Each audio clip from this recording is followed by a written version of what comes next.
Inspiring ideas that propel the business community forward. And now, Connect with KB. This is Kristin Beltzer, and I want to welcome you to another episode of Connect with KB.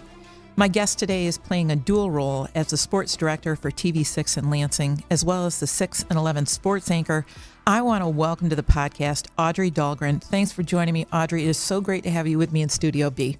Kristin, I'm very, very happy to be here, excited to be here, and I'm really looking forward to what we're about to talk about. Yeah, me too. And before we kind of jump into the whole thing about sports and your role at WLNS, I want you to talk a little bit about the Audrey Dahlgren story. Yeah, it's an interesting one. I'll try to keep it quick in terms because there's a lot of things we weave in and out, but I'm from mid-Michigan, born and raised in Potterville. I went to Michigan State.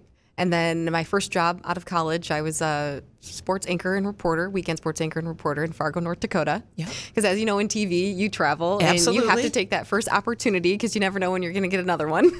When you're starting off your career. Absolutely, you bet. So I went to Fargo, and then I came back to WLNS, and Fred Heumann actually asked me to come back to be in the reporter role there, and so I did that. After a couple of years, moved to St. Louis, Missouri, and took on the role as the weekend sports anchor and reporter there at the NBC affiliate, KSDK.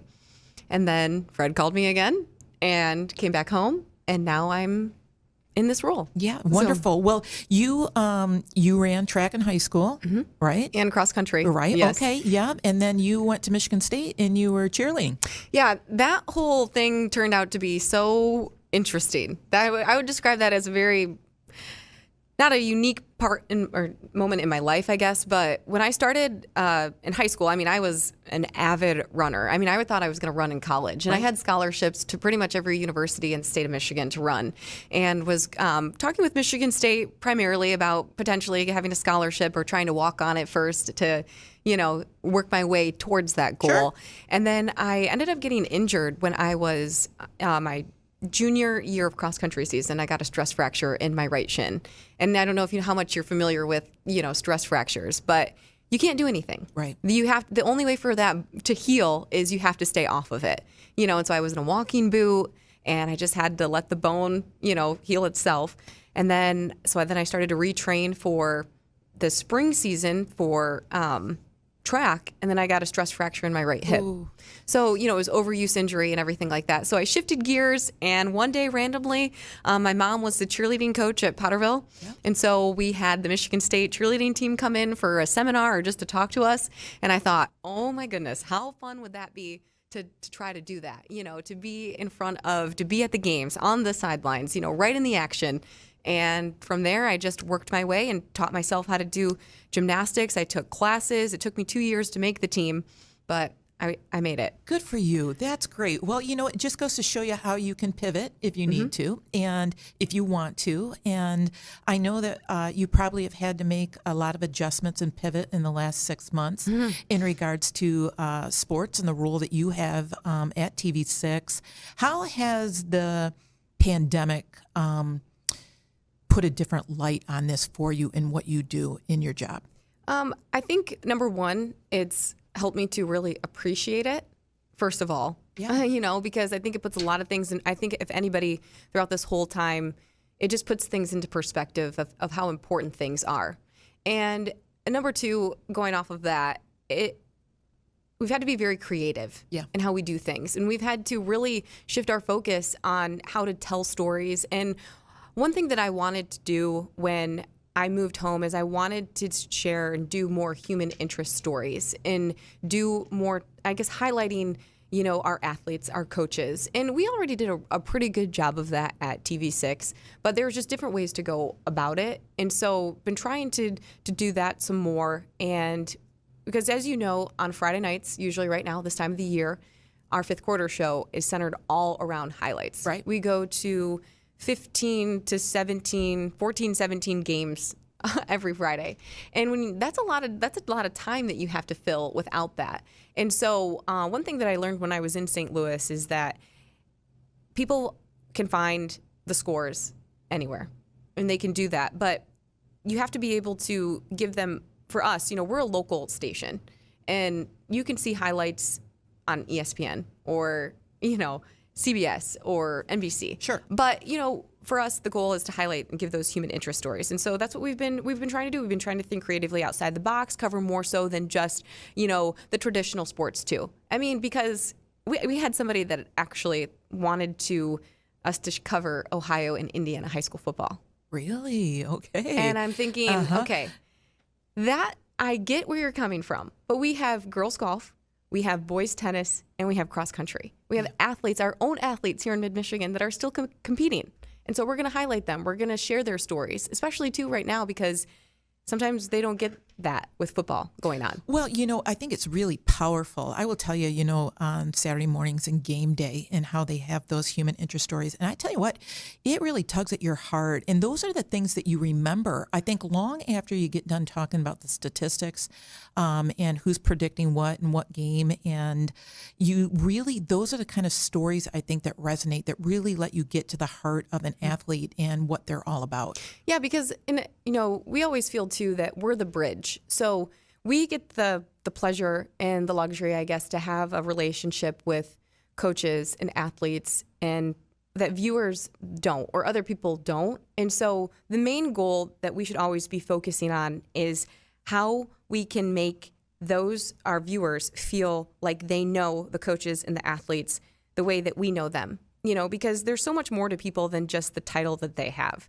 And if you get to know these people, that's what you want to highlight and you want to focus. And that's what we're trying to do because they're more than just, like I said, a coach, an athlete, an athletic director, or, just more than just the description that they have based upon the sport that they play. Absolutely. The person really behind the scenes and the good that they do. And I just saw this past weekend, Eddie Sutton, they showed that. And it's just really a remarkable story about the impact he really had on kids. And, really, I will tell you that, he had his challenges. He really did. But at the end of the day, what really the impact he had on student athletes and, to really take teams and really turn young men into people who, can carry on for a lifetime in terms of their character and integrity. And I think those are the kind of things that really resonate with people. Oh, yeah, because they're real life, because everybody goes through that, I mean, I think that if you look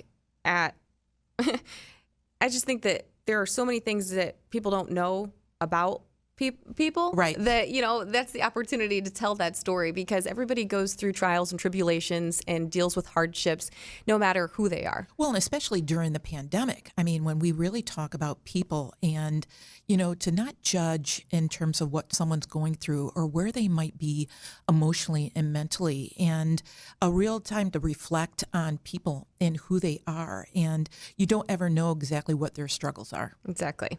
Let's talk a little bit about high school sports right now. And you mentioned that cross country, and we've got girls golf and tennis is going on, and there's been a lot of discussion about football. And I know that you've been covering that, and you did that on the fifth quarter last week.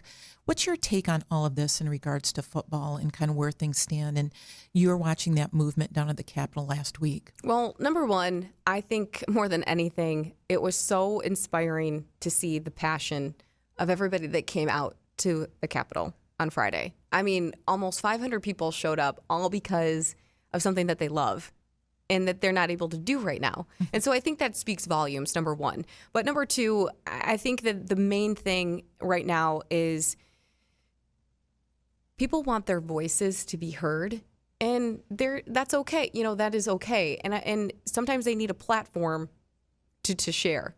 Well, and I think that's exactly what you're doing. Yeah. Yeah. And so, I thought it was very important for them to have that platform because the thing that's been really interesting about covering all of this is when we started, we started back when the MHSAA gave football teams the clearance just to condition. Right. Just to condition. No actual practice in terms of, lining up against each other, but they weren't really able to do that anyway because of COVID. But just conditioning, workouts, that's it.